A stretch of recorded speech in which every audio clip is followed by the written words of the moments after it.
Bless our family. It's your girl Jetty from Third Revolution. Um, so y'all know my posts are typically, as of late, have been warnings and admonitions um, to get out, to divest, to um, remove yourself from these falling, wicked nations and systems. Um, and so I know a lot of you listen, people listen, well, not a lot listen because mostly they only get like 12 views.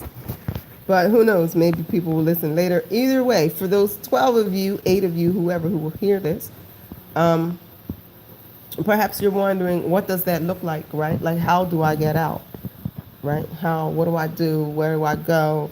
Like, that sounds all good, like get out, but what does that actually look like? So I want to talk to you about um, some ways that you can do that. Now, this is primarily going to be, you know what? Never mind. We'll see how it goes and what's what. But before we do that, if you all don't mind, I'm gonna take a moment here and go on to Facebook and just let everybody over there know that I am live on YouTube. Since my YouTube doesn't really get a lot of traffic, my Facebook is pretty popping because it's been going for a few years, but I really haven't been diligent with the YouTube. And if anybody watching knows how to move videos from Facebook to YouTube efficiently, I've like Googled some methods and I can't figure it out. But I've got like a score of videos on Facebook that I would like to move over to this channel because I will be closing my Facebook page prayerfully um, come January 1st. We'll see. That's my desire. I cannot say that the Most High has said that that is what I'll be doing, but that's my desire. So let's see. I'm going to go on over. If you don't mind, I'm going to put this down. So it's going to be a weird angle for a second, guys. Okay, just forgive me while I go ahead and um, do this. That was weird. Let's try to give y'all something nice to look at. How about outside? No, there's no way to prop it up. Well, look, I don't have anything nice for you to look at except like my chin hairs. I don't actually have hairs on my chin, but if I did, you'd be looking at them. But I'm sorry, I'm just going to have to do that because I want to just get over here and do these invites, okay? So, sorry guys. All my nostrils, no boogers. Okay, we're good. All right, hold on. Here we go. Let me see.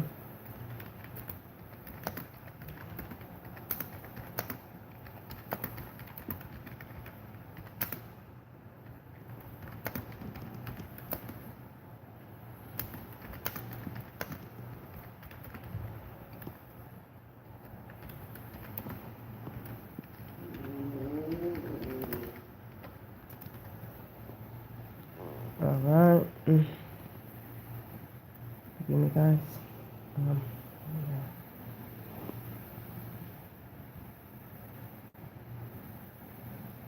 oh, shoot. And y'all know I'm the worst typist. Forgive me. Just work with me, y'all. Work with me.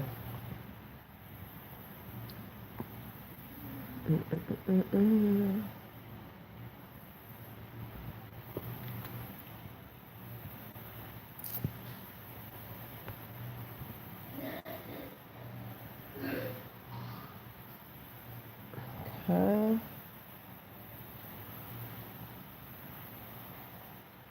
Now let's see. Can I also? All right. Just give me 1 second, everybody. Thank you for your patience. Um. All right. So we're talking about get out. How? Right? Like, how do we do that? Your first thing that you're going to want to do is you're going to want to decide that you really mean it, because that's going to be of all the challenges that you're going to face, and you're going to face a lot of challenges in doing this. The first thing is that you must determine that this is a life or death situation. You have to approach it with that kind of resolve. It's a life or death situation. If you don't approach it with that kind of resolve, I guarantee you, you're not going nowhere, because something else is always going to come up that's going to seem like a priority that is going to undermine the process of you getting out, right? There's going to always be some other type of emergency or some other type of need or some relational dynamic, or all kinds of things are going to come up that if you are not treating your getting out as a life or death situation, it will be on the back burner. You will die there amongst your oppressors. It's just that these are just the facts of it. I was talking to a friend of mine, and it's very strange because this conversation actually ended up being a breaking point in our relationship, because this person thought that I was trying to say something personal about them that I wasn't. I was really just trying to understand the mind of our people and why we're not getting out. And so really it presented it like this, okay? If you're a person who is aware that your food is poison, your water is poison, the air is literally poison, everything that you consume, everything available to you on the mainstream media is poison, lies and poison. Pardon me. Oh, sorry, excuse me. You know and are aware that your government sees you as an enemy. You are an enemy of the state. If you're walking around in black skin, you are an enemy of the state. The best that they can hope to do with you is to recruit you to work against your own by joining the system and promoting it, or to enslave you. Those are the only two viable options that your government has for your life, okay? If it can't do one or the other, you are useless and better off dead to them, okay? So you know that, right? I'm not going to take the time here to go into proving any of this stuff that I'm going to say. A lot of people always prove it. I'm not going to prove it. If you don't know it, seek out the information for yourself. If you don't want to seek it out, that's fine. I'm talking to the people who know, the food is poison there in the United States of America, right? Like, it just is. They're poisoning you through every means possible. Half of the food that you consume isn't even food. It's not even food. And for those of you that don't know, a lot of the stuff that you consume that's not food, because food has flavor and stuff that's not food doesn't have flavor. Are you aware that they use the livers from aborted fetuses to create flavor? They call them flavor enhancers, natural and artificial flavors. A lot of your brands are using these fetal tissue as flavor enhancers so that you will eat the stuff that's not actually food, like a Dorito, right? But even in cases where something is technically a food, like a corn or something, it is so toxically engineered and produced that the level of toxicity to it outweighs the nutrition. Like, they have to kill the nutrition and turn it into poison in order to produce it on the mass level that they are. And they might not have to, but that is how they're doing it. I'm not going to say that you necessarily have to poison everyone to mass produce food. But when you think about it, something like a grape, right? A grape doesn't have a long shelf life, right? A grape is highly perishable. All food is actually pretty highly perishable. And so to turn something that's that perishable into something that can last weeks through processing and shelf life and all of this, you must destroy the natural form of the thing and turn it into something that's unnatural and artificial. And those processes are toxic. Now, excuse me. So those processors are toxic. look into it, watch the documentary Food Inc. and like all of these, there's all these people that are blowing the whistle, stop eating this garbage, stop eating this garbage. And of course, it's our people who are the last to respond, right? We're like, oh, it's good. I like Doritos. I like Chitlins. We like it. I like McDonald's. And so we're the last to respond to these whistleblowers. And these assaults have been waging, since the 70s. A lot of this stuff was really put on the main market. So there ain't nothing new to this. So the food is poison. The water is poison. Just fluoride alone being in your water is a literal assault on your brain functions, on your humanity, right? So, I'm sorry. Zaki, you trying to get in? Yeah. Zara, let your brother in. Sorry guys, a bug bit me right on my nose. How rude to bite you right on your nose. But I'm having kind of an allergy day, so I'm a little like itchy and sniffly, and so I'm sorry if that's super annoying and you're going, what is wrong with her? You hear the buzzing outside, someone's cutting grass, so that's like doing a thing to me.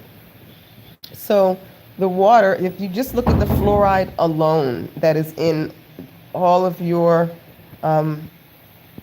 city water, that alone is so toxic that it's ridiculous. But it's not the only thing that's in the water that's killing you, right? A lot of us grew up going, wow, what the heck is going on in the sky? Because you would look up and it would look like someone was creating a plaid print with the trails, these airplane trails in the sky, right? And then of course they don't reveal until like the late 90s that those were literal poison that they're spraying from the sky with different intentions, right? One of the intentions of them is to destroy the soil so that organic material won't grow there, right? The other intention is to literally poison the people, right? And if you're wondering why someone would want to poison the people, the biggest industry is like Big Pharma. Big Pharma makes more money than anybody, like selling these poisons that are designed to treat not even to treat, but to treat, designed to treat, not cure, but to treat the results of the other poisons is like big money, right? And so they were literally, they still do, spray poison from the sky, right? So the air is literally poison, the water is literally poison, everything that you consume digitally is poison, right? Like you turn on your television, cable TV, you pay them, whatever you pay them, $100 a month for Comcast or whoever you have, Verizon or whoever, Dish Network. You pay them to poison your mind and your spirit through that. It's all just poison. Your government hates you. The school system, everybody knows that they are literally poisoning the children through schools, teaching them lies. The whole spiritual system is poison. The church and everything is a bunch of lies, and it's the bastardization of the Most High and His people, prophets, and ways. So poison. So if you are aware of that, if you are aware that everything about your environment is toxic and poison, getting out is nothing but a life or death choice. Hello, whoever just joined. Thank you for joining. You're my first person to join today. Most people don't actually watch these when I'm live. The 12 people that do consistently watch tend to watch later. So I always appreciate when there's someone with me live because we can kick it. It's interactive, and I kind of prefer that. So whoever you are, hi, and thank you for watching. So give me a little shout out and feel free to comment. And that's not to say that I'm necessarily going to address every comment, because sometimes I'll get lost and I have to stay to a thought, but I do appreciate your commentary and your being interactive with me. So if you recognize that the food is poison, the water is poison, the air is poison, the system is designed to make sure that you're poisoned, the government has decided that you are an enemy, the healthcare system is designed to poison you. Greetings, Sister Tisha. Thanks for watching.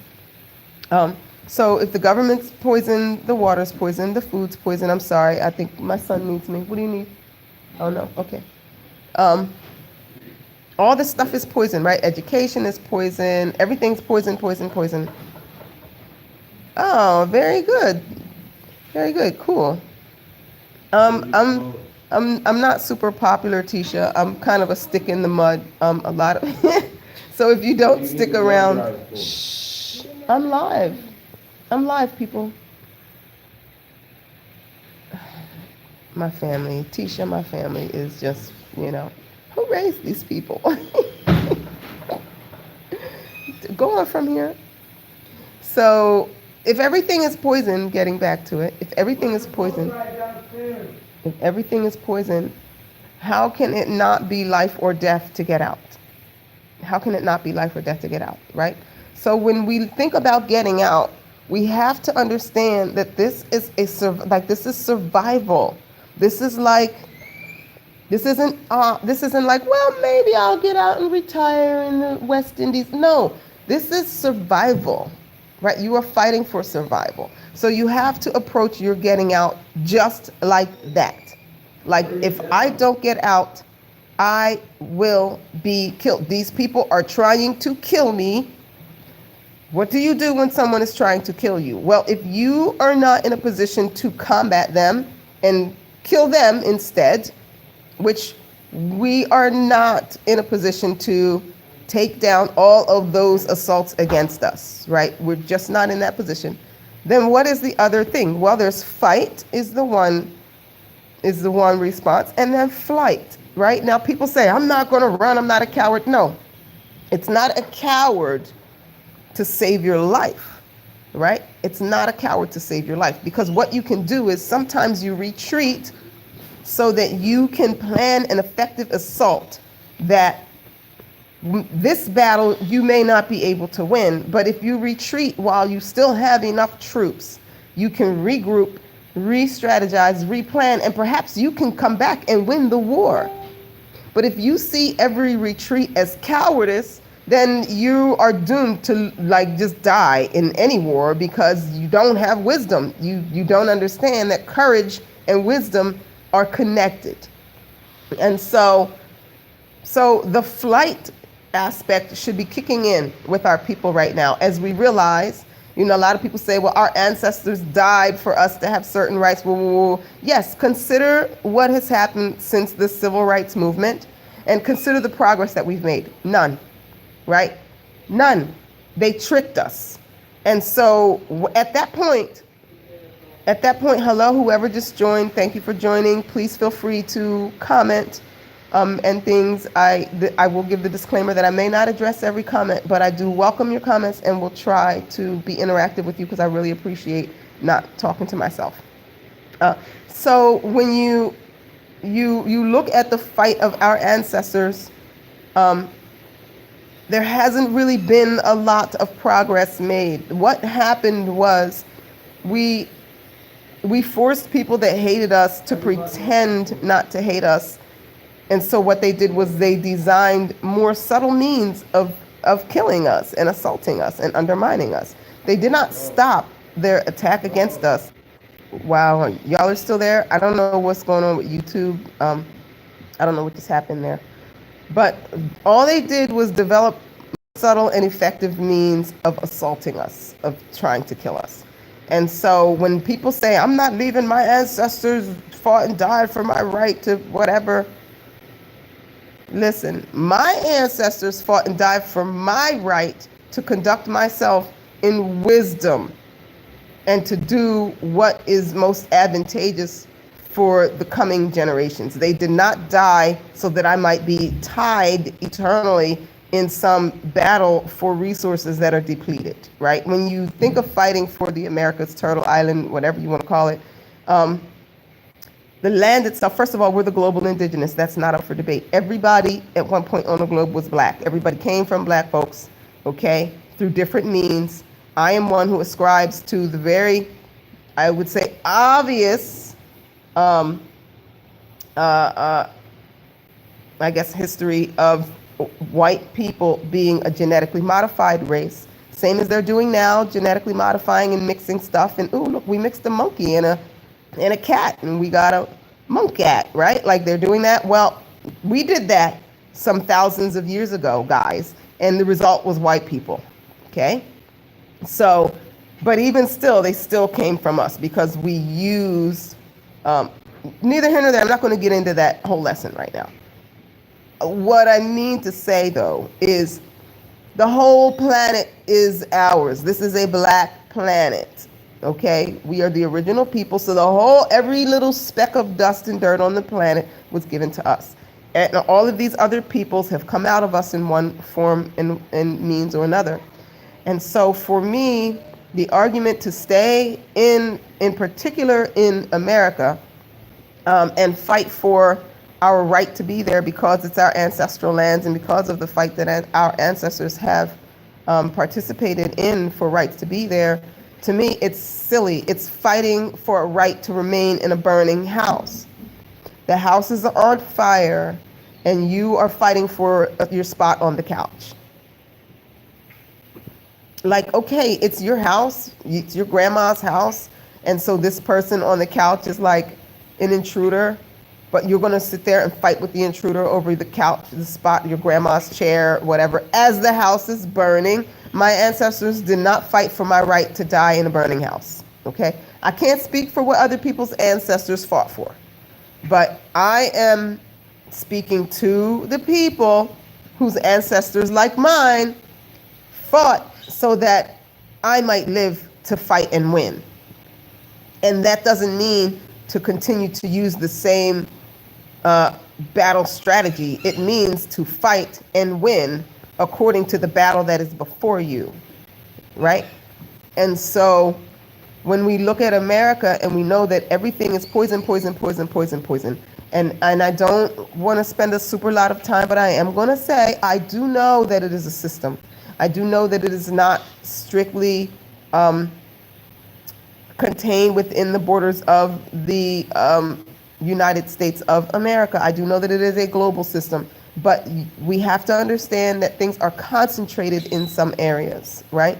They're concentrated in some areas. They have a bigger impact and a higher level of concentration. And so America is the epicenter of this global diabolical system. We can't get around that. Anybody that's denying that is very confused. You have the Vatican and the Queen got together and had a devil child, and that devil child is America. Okay? So then what did our ancestors fight for? Well, my ancestors fought for my right to decide what was going to be the best scenario for the following generations behind me, not just to survive, but to thrive and to prosper and to get back to our original assignment, which was to be fruitful and to multiply, which means to create abundance, right? To be an active participant in the creation of abundance. And so that takes form spiritually, mentally, and naturally, right? And as a side note, I have trouble with that in an area where like I chop people up. I get frustrated and I like chop people up to smithereens, and that is me not operating in abundance, because instead of turning a hostile situation into love and instead of being a peacemaker, I go, and when I say people, I'm talking about melanated people, okay? If I mean others, you'll know. So when I say people, know that I'm talking about our melanated brothers and sisters. So when I deal with people, I can tend to not operate in the spirit of abundance. And so if I do that to you, please forgive me and call me out on it and let me know. But anyway, so how do we then, in this day and age, take a position that is that puts us in a position to get back to our original work, which is abundance making, right? Well, the chances of doing that in a very real and in a real, tangible, spiritual, and emotional way within the context of America is very slim to none. It is you're going to have a very hard chance of doing that. And here's why. Because if you do that and it works, they will kill you and squash your efforts. It's as simple as that. For instance, if you go off grid in many states in the United States of America, if you go off grid and you're catching rainwater, which mind you is just as poison as the water, the city water, because of the way that they poison the air and the atmosphere. But let's just say that you think rainwater is slightly less poison, which it may or may not be. So you're catching rainwater, right? And you grow your own little organic vegetables and things, and you've got your little solar panels or what have you for your power. You use candles or whatever. You chop a little wood for your heat and things like that. What will the United States of America do? Well, if they find out you have children, they will take your children away from you. They will condemn your house, right? If they find out that you don't, do you know that they can cite you for neglect for not having the internet in your house now? Because they're saying that in order to successfully go through the education system, you have to have internet in your house. And so if you don't have internet in your house, you're a neglectful parent, and therefore you shouldn't have your kids. Hold on. If you don't, guys, give me a second. Let me tell the sister I'm live on YouTube. Got a person that's trying to build with me on Facebook, but let me just tell her live on YouTube. Now, sis. No, please don't talk to me. Sorry, guys. I got a lot going on. Forgive me. My life just never pauses just because I'm live. What do you need? Oh, you want to go to Natasha? Did you take your medicine? Did you eat something and take your medicine? All right, handle that first. Yeah, I like your outfit. Go, eat something and go on. Okay, so, where was I at, guys? See what, I told you I'll get distracted. Where was I?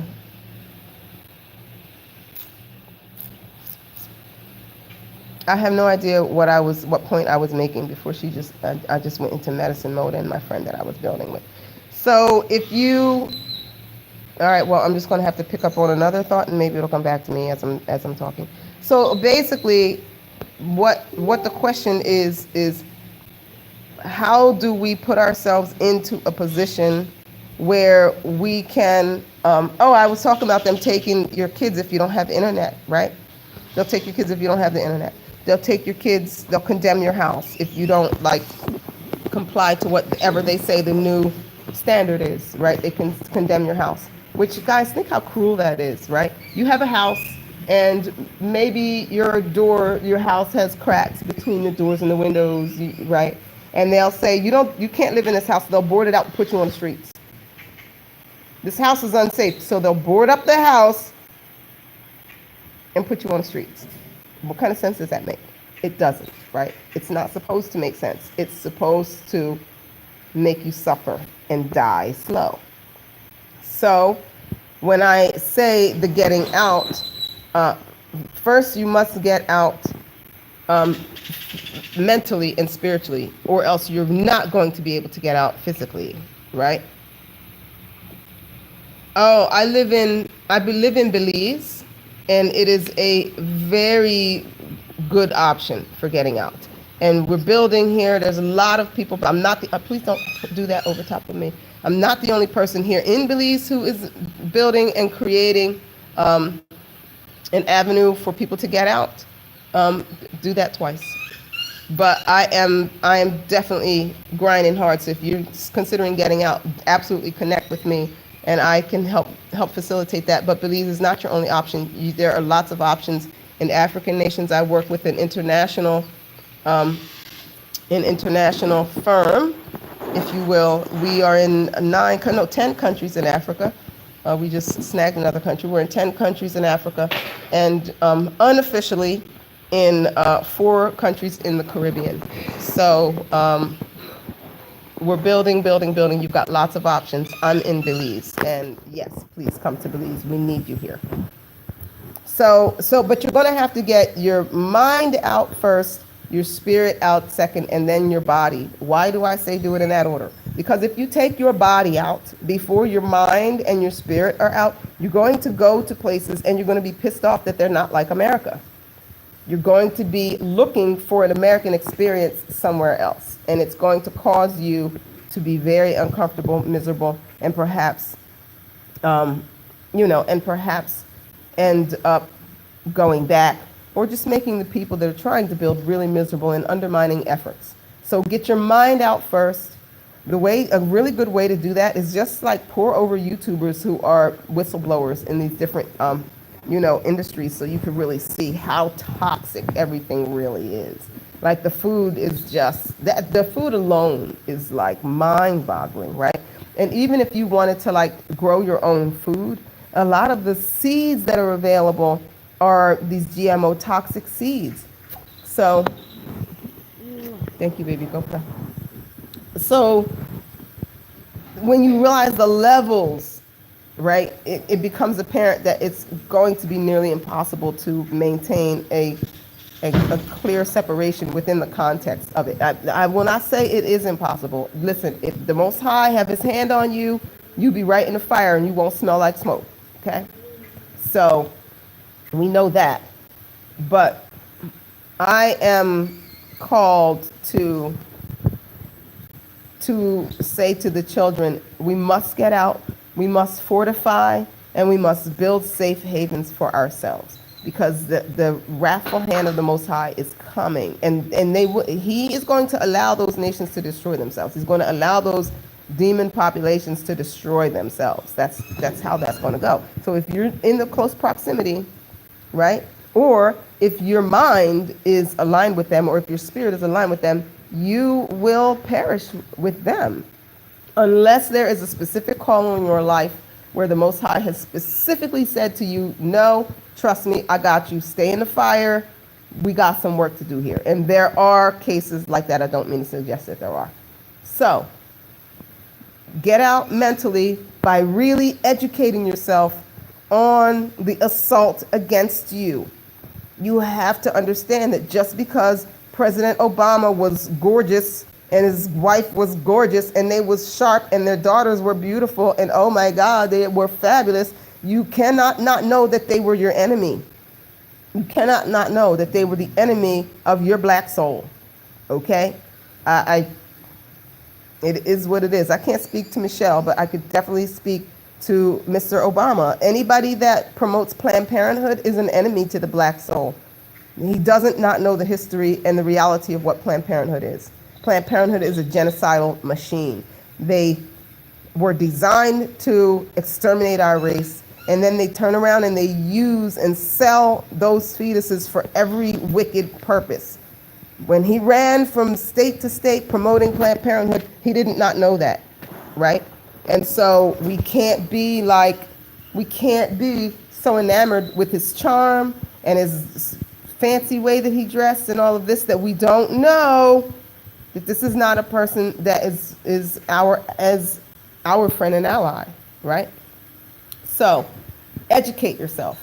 Spiritually, how do you get out? Well, the first thing you got to do is you have to separate the lies from the truth about African spirituality. The Most High, Yahuwah, is an African spiritual system. The Savior, Yeshua, they call him Jesus. Listen, that was a black African brother with a very black African culture and very black African spirituality. When you look at things like the Orisha, you look at something like voodoo, what they've turned it into, all spooky and weird, you have to get to the truth of it. Voodoo is not sitting around poking pins in people and things like that. Voodoo is being able to communicate with spirit and nature to get results, favorable results, right? They take black magic and want to say that that's voodoo, but I mean, there's a dark side to everything, but that's not it in its entirety, right? So you have to look and examine these things for yourself so that you can find where you spiritually resonate with your indigenous spiritual, like what spiritual frequency are you on, right? The Most High pours out his spirit. Everything breathing has a spirit of the Most High poured out upon it, that we might come into obedience to the only call, which is abundance making, right? And so find your way. Does that mean run around and burn Bibles? I should pray not. I treasure my Bible.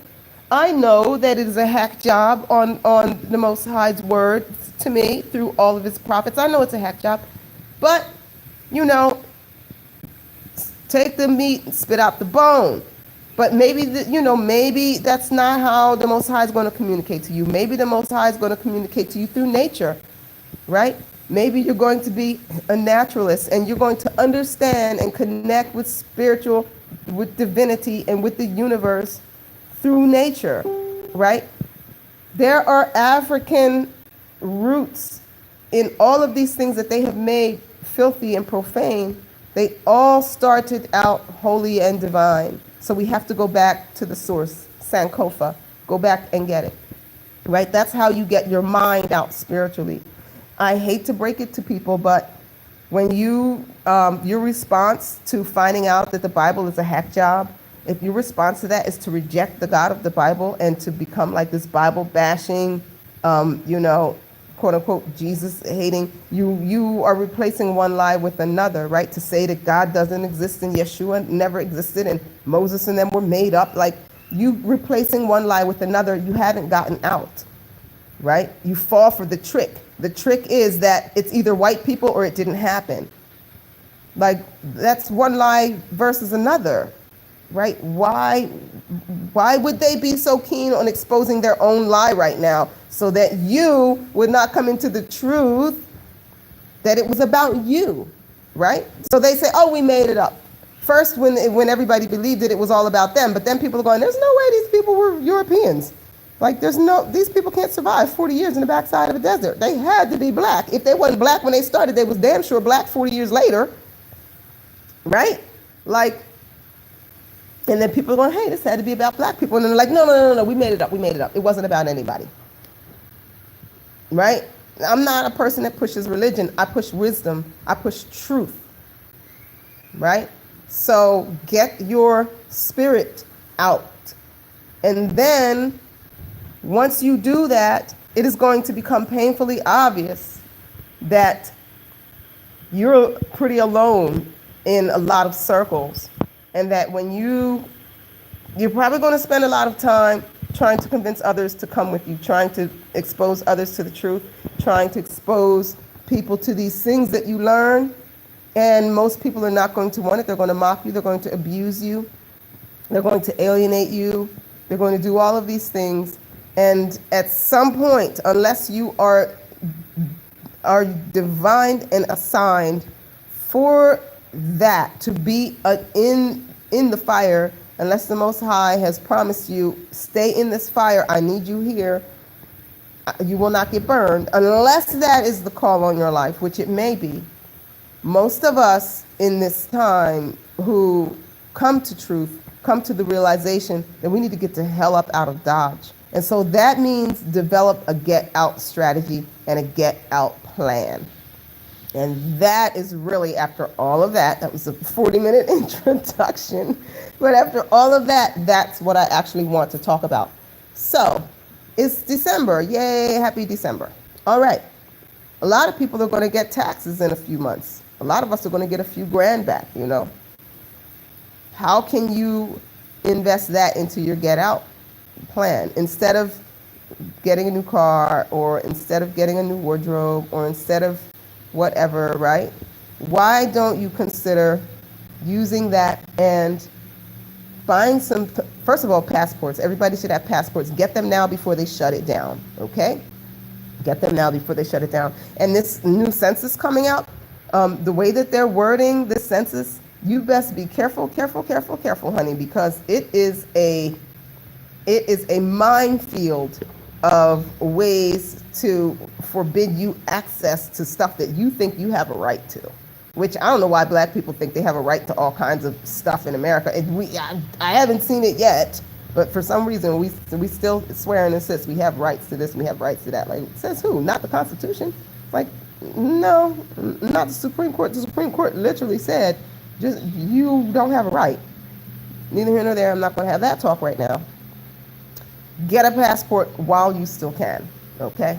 Get a passport while you still can. That should be the first thing on your list. Hello to the people that just joined. Thank you for joining. Please feel free to comment.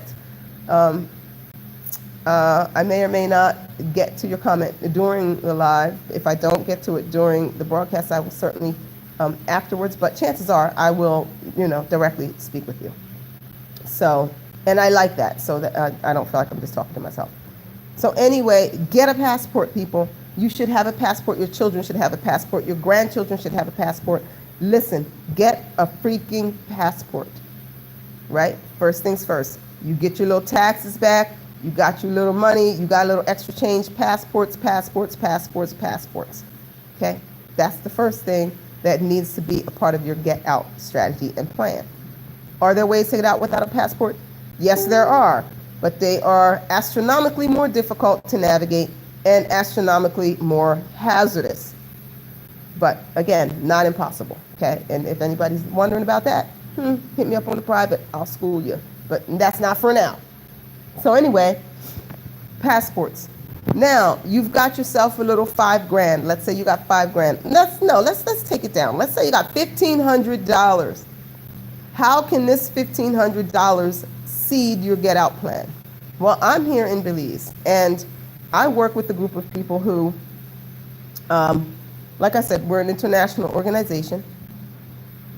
We could take that $1,500 and plant the seeds to start you a functioning farm here in Belize or in different nations in Africa, whereby your farm is generating income for you. And then you could say, all right, every time the farm makes money, dump it back into the farm, construct my house.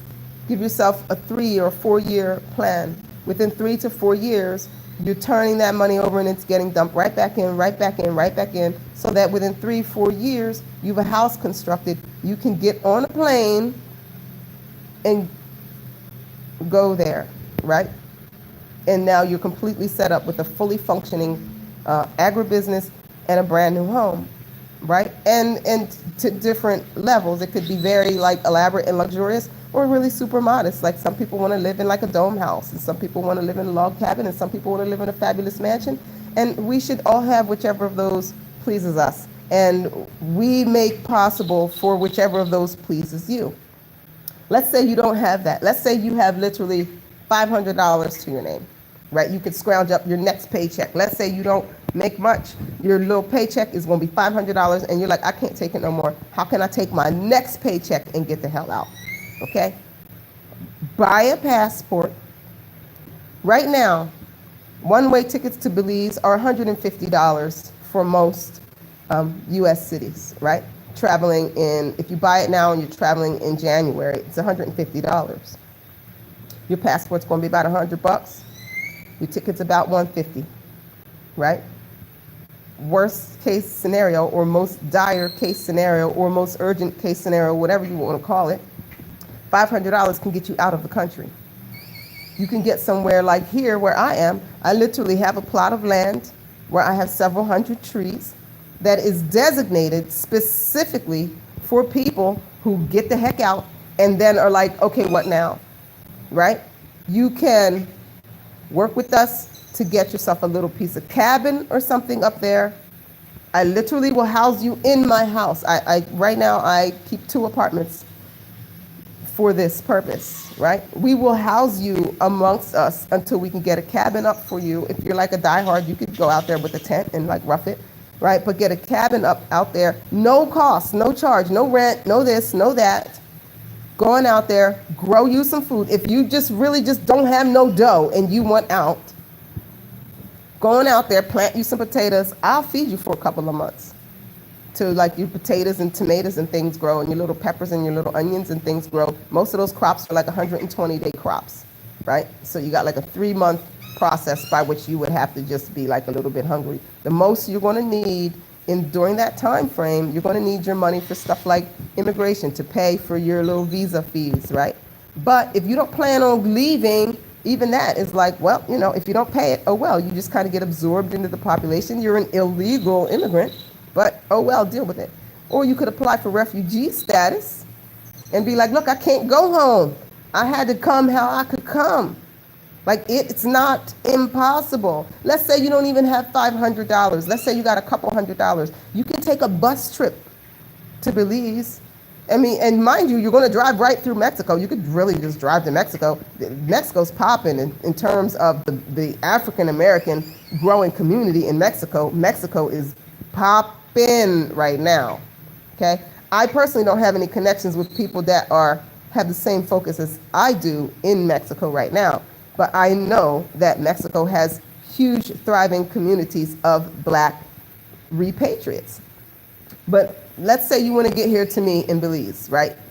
You jump on a bus, you take a bus into Mexico, then you take a bus from Mexico into Belize. This can be done with a couple $100 from Houston, right? So under $500, you can literally get out. And then you're like, well, what am I going to do when I get out? What do you do now? We need all of that. We're literal nation building. So plant yourself somewhere and make yourself useful. And we're not going to let you go hungry. We're not going to let you starve. If everybody got to be eating peanut butter and jellies, then we're going to be eating peanut butter and jellies. If we're going to be eating just the potatoes that we can grow, then we're going to eat just the potatoes that we can grow. But ain't nobody finna starve that truly is answering the call to get out. You don't need tens of thousands of dollars. You don't need years and years of planning. The question is, how determined are you to get out? How determined are you to add whatever your strengths are to the group? Do you have a community mindset? Because this isn't about individuals, right? This isn't about individuality and you building your personal wealth, which you will. If you're wise, we'll all come up together, which means we'll all come up together. I don't ascribe to no poverty mindset. The devil is a lie. I like shit cute and fancy and all that, right? So I'm not calling nobody out to come and starve, but if we gotta like eat lean for a minute so that we can come up together, then we're gonna eat lean for a minute so we can come up together. Like, it's not a game. And I'm not the only person. I want to stress, I'm not the only person. I'm not everybody's cup of tea, right? I'm kind of on the mean side. I'm working on it, y'all. Please pray for me. If you are praying, people, please legitimately pray for me, because I have this little mean demon thing that happens to me when people challenge or oppose truth, that I completely leave the spirit of love and wisdom and go into like annihilation mode, which is really not okay, because I end up beating up on the Most High's children just because they don't have the understanding that I have. And that is so mean, because not to hope this doesn't sound egotistical or anything, but I'm a fucking genius. So how can I, a genius, be so mad at everybody that they're not all geniuses and don't know what I know? Like, it's just so inappropriate and wrong. So seriously, if you're a praying person, please, please, please, please, please pray that I will stop that. Because I don't want to be, yes, I'm homeschooling my children. I don't want to be like Moses and get all the way, to the promise and can't really have it because my attitude sucks. So please, that's a sincere call for prayer for me. But yes, I homeschool my children. It's working out pretty great. We're, well, you guys know it's December, so that's the first semester ending. And my 6-year-old knows, I'd say, about 80% of the first grade, maybe about 85% of the first grade sight words that you should know by the end of first grade. So we're anticipating that she should have third grade sight words down by the end of the year if we keep at this rate. She is about 95% through what they call first grade math. We have to work on place value, and she still gets stuck with like what's a 91 and what's a 19, which is funny because she's pretty good at math, but I don't know if it's like if she has a little dyslexia in there, but like that kind of trips her up. But in general, I don't teach them the lies. History in my house is they get grown folks history. Okay, my kids is woke than a mofo, y'all. So history, we look at all kinds. We do a lot of YouTube. We follow a lot of YouTube archaeologists and things like that. and we talk, right, about it. I don't just blindly set them loose with it, because, everybody has an agenda. And so I make sure that I'm processing it with them, and that we are comparing the information that we're getting with the spirit of truth and with other information that we've experienced. But that's how we do history. Science, we do a lot of stuff for science, lately she's been into playing with reflecting light with the mirror. So for like 2 days, that's like all she wanted to do. That's science class right there. You're having science class, right? So yes, I homeschool my kids. I have someone comes and teaches them the Garifuna language, which if you don't know who the Garifuna are, they are a group of African people here in the Caribbean who are the descendants of the survivors from a slave ship that wrecked. And they kind of got washed up on the shores in the Caribbean, and then, eventually formed, settled and are now a people in and of themselves. And so they have a language, and that language, we have a tutor that comes and teaches them that. We do music. There's drumming in the park on Saturdays here. We attend that. We homeschool. My 6-year-old wants to be a beekeeper. She watches YouTubes on beekeeping addictively. We have a sister in the States who is going to be walking us through beekeeping starting in January, how to start our beekeeping operation. So yeah, we're homeschooling, and that's going great. The older kids mostly teach the younger ones, and it worked out lovely. So depending on your level of urgency, as well as your ability to invest actual monies, just really will determine the type of get out strategy that you develop. But know that unless you take the approach that it is life or death, if you don't take that approach, you ain't going nowhere.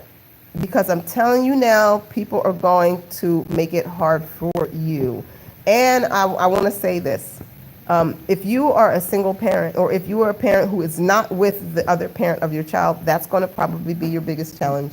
I have seen many, many people who have really, really wanted to get out, who couldn't go because they couldn't leave their child, or the other parent wouldn't let them take their child. And that is very, very sad, but that's a reality that we're going to have to be prepared to deal with, right?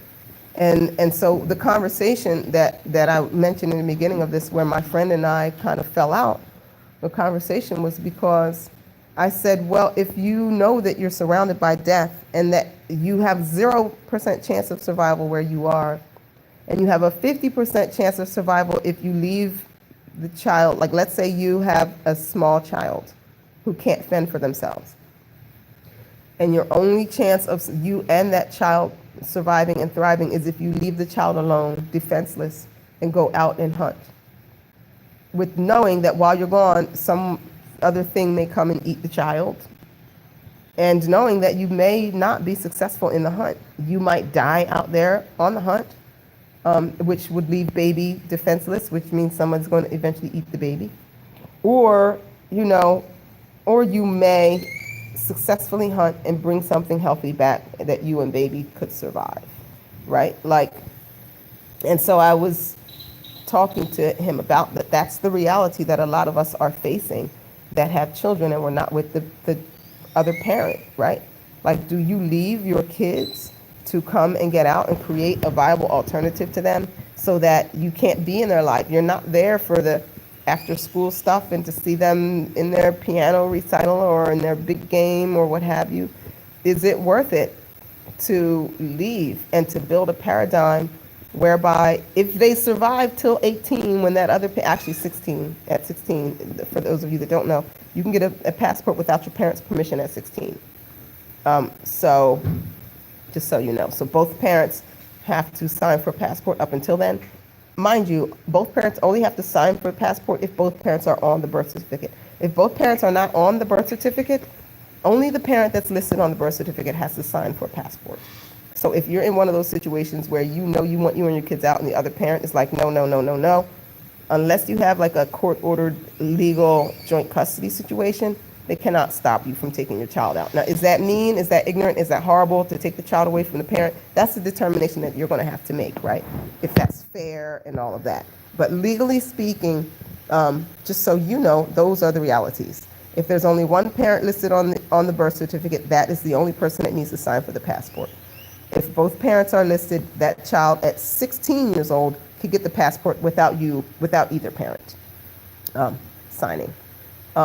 But these are the kind of things that are going to be big hindrances for a lot of people.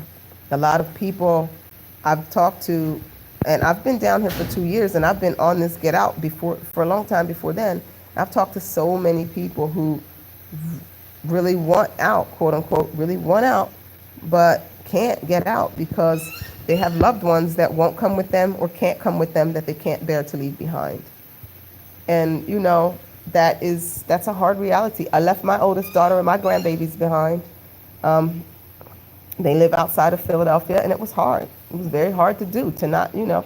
And I'm like, I like being a grandma. I like to be the one, like I take them to the beach, and I like to babysit for her so she can go do whatever she got to do and just bring them by here. You know, I like being that grandma. But at the end of the day, I wasn't willing to stay there in death with them. I preferred to come out and create another alternative for them so that if they wanted that other alternative later, at least it exists for them, right? If they don't, they want to stay where they are and do that forever, that's fine. But I felt it was important enough for me to create an alternative that's not poisonous, that's not toxic, to take the chance that, you know, that I wouldn't be there if something terrible happened, you know. That's a hard choice to make. You know, so you guys are going to have to make those kinds of choices. Now, the benefit of coming somewhere like Belize is that you can get back fairly easily. It's a 3-day drive from Houston to Belize City, right? If you were somewhere like Ghana, it's not that simple, right? You need $1,000 for a ticket in advance, kind of thing, right? So that does change the dynamic a little bit. So if you were going to like get out and go all the way to Africa, one of these African nations, you would have to, or you wouldn't have to, but you might want to go with a better kind of a savings setup in case you did have to come back in an emergency, or in case you did have to get someone out in an emergency, right? But it's not the only place. The Caribbean is right here. And we're you know, you can drive here. You don't even need a boat or a plane to get to Belize. So, so start to think about that. Start to think about what realistically it looks like. Some people develop a timeline and then plan according to that timeline. That's one way to go about it. Other people develop like a financial goal, and then however long it takes them to meet that financial goal, that's how they do it. And then some people are just like, fuck this, I gotta go as soon as I can. And they just go. Know that things like your credit probably gonna take a hit, right? You're gonna have to like break contracts and shit that you're in, you know. You might like things like mortgages and car notes and apartments and, you know, phone contracts and these kinds of things. But you have to understand the extent to which those attachments are your priorities, are the extent to which you are enmeshed in that system, and it is of you and you are of it. If it means that much to you, what these wicked, diabolical banking systems think of you in terms of your credit rating, like if that means that much to you, what they think of you, how they rate you, if that means more to you than your ability to consume food that's not poison, I can't help you with that. I don't have a way to marry those two agendas, right? I just don't. Like, that's a part of the getting out, is realizing that you have to divest from that system, meaning you have to place less value on the things that are valued in that system and more value in the things that are contrary to that system. And that means, I'm gonna tell you the first thing that you're gonna have to devalue is money. You're gonna have to understand that dollars ain't shit. If you got a bunch of dollars, Your best bet right now is to liquidate those dollars and to buy land, buy organic seeds, buy, like shit, give it away, feed somebody. Your best bet is not to be stuck holding a bunch of dollars. That fiat currency system is going to crash any minute now. Anyway, right? Anyway, but even if it doesn't, even if it lasts another 50 years, you have to understand that the value of a dollar is zero. It really is zero.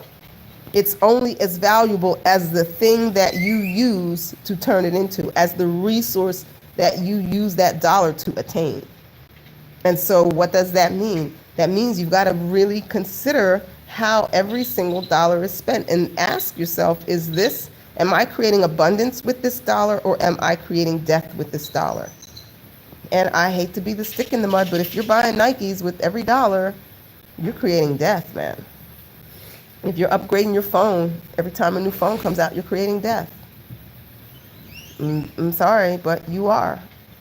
So we have to come to these kinds of realizations if we're going to truly get out. So if you are a person and you're like, yeah, you're right, Jetty, it's right, it's true, I got to get out, I got to get out, I got to get out. There are lots of ways, there are lots of groups, there are lots of people all over the world who have the focus of helping our people to get out. There are all kinds of different setups to catch you when you arrive, so that you don't have to hit and land hard. We will catch you. We will catch you. If you're not interested in Belize, where I can catch you, tell me where you're trying to go, and I'll see if I can find someone there to catch you. But we're out here, and we're working, and we're building.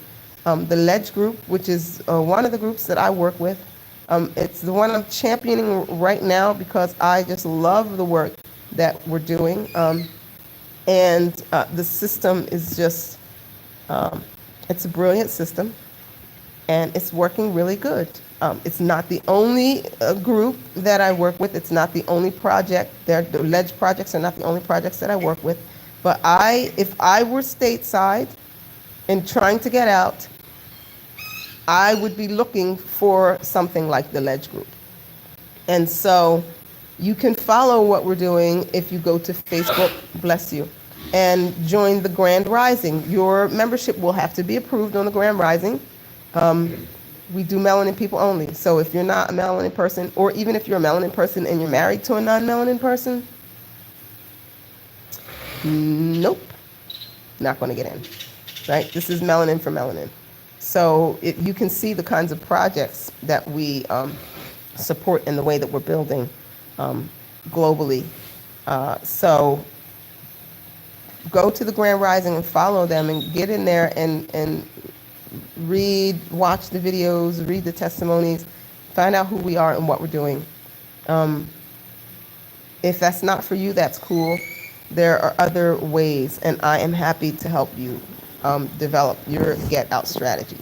But you've got to determine that that's what you're going to do, and you've got to know that once you make that determination, everything is going to conspire against you doing it. Everything is going to conspire against you doing it. If you don't take a life or death approach, it's not going to happen for you. So, all right, we're an hour in, and I hope that was useful. Who's still with me? Who's my one audience member that's still here? We were up to 3 at one point. Woohoo! But talk to me, whoever you are. Shoot me something. Let me see. Oh, is it still you, Tisha?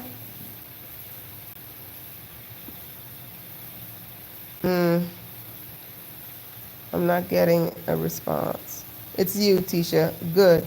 So hit me up, sis. Was that useful? Do you have any questions that I didn't answer or anything like that I could, be of any use to you? If you'd like, we can take this to a private conversation if you have lots and lots of questions that you don't want to publicly ask. But there is a great benefit in asking publicly, because chances are someone else might have that question, and that way the answer answers it for everybody that has it. But if you don't have any more questions, we're going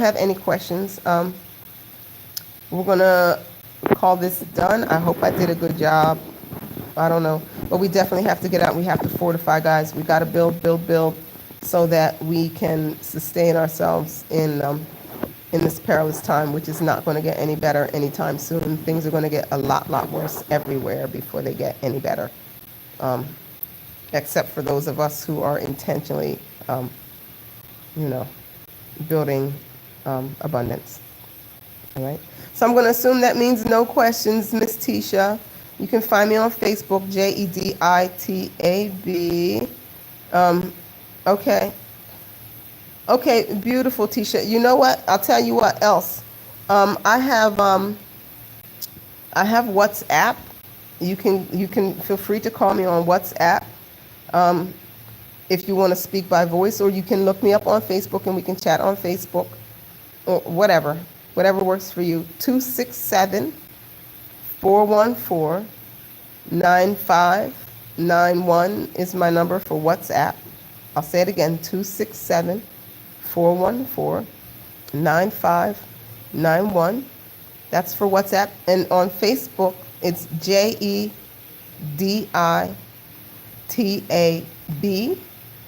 is my first name, and Hephzibah, but there's not like 10 Jeditabes, so. And there's a picture of me hugging my dad on my Facebook profile, like a close-up of our hug. So, yeah, by all means, let's talk. If you're trying to get out, I can help you do that. All right. Okay, so with that, I'm going to close this. Again, that number, 267-414-9591 on WhatsApp. JEDITAB, Jeditab Hephzibah on Facebook. Thanks for listening, guys. CV Jeditab. I don't know what you just asked, sis.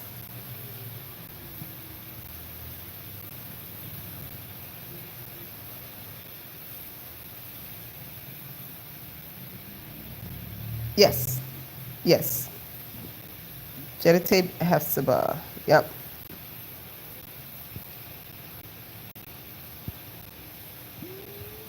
It's a picture, the profile picture is me hugging my dad, like a close-up of us, of our hug.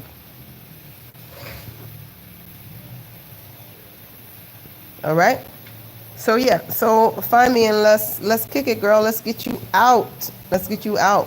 We need our people building, because here's what's going to happen. Here's what's going to happen, right? Right now, there's like a few really brave, courageous people that are getting out. But soon, people are going to be scattering from the United States like roaches when the lights come off. And what y'all don't know is the white folks are already scattering.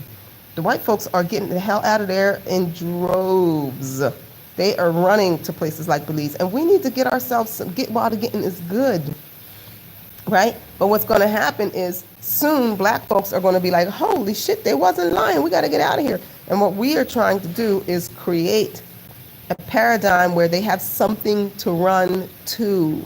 Like me saying, look, you know, if we got to eat peanut butter and jelly, we're going to eat peanut butter and jelly. But I'd rather to be able to say, look, don't worry about it. You only have to eat peanut butter and jelly if that's your preference. If you want steak, we got steak.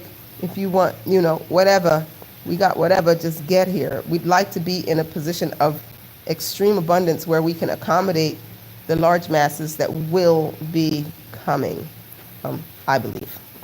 So right now is the building phase. So come ready to work, Sister Tisha. But hit me on Facebook. I'm going to get off of here because I'm an hour and I know that I can bore people with my rambling. So peace and blessings to you all. May the Most High God look after you and guide you in what is to be done during this time. And may you walk in a spirit of obedience. And please, again, please pray for me, y'all. Please pray for my meanness to go away. All right? Amen. Bless up.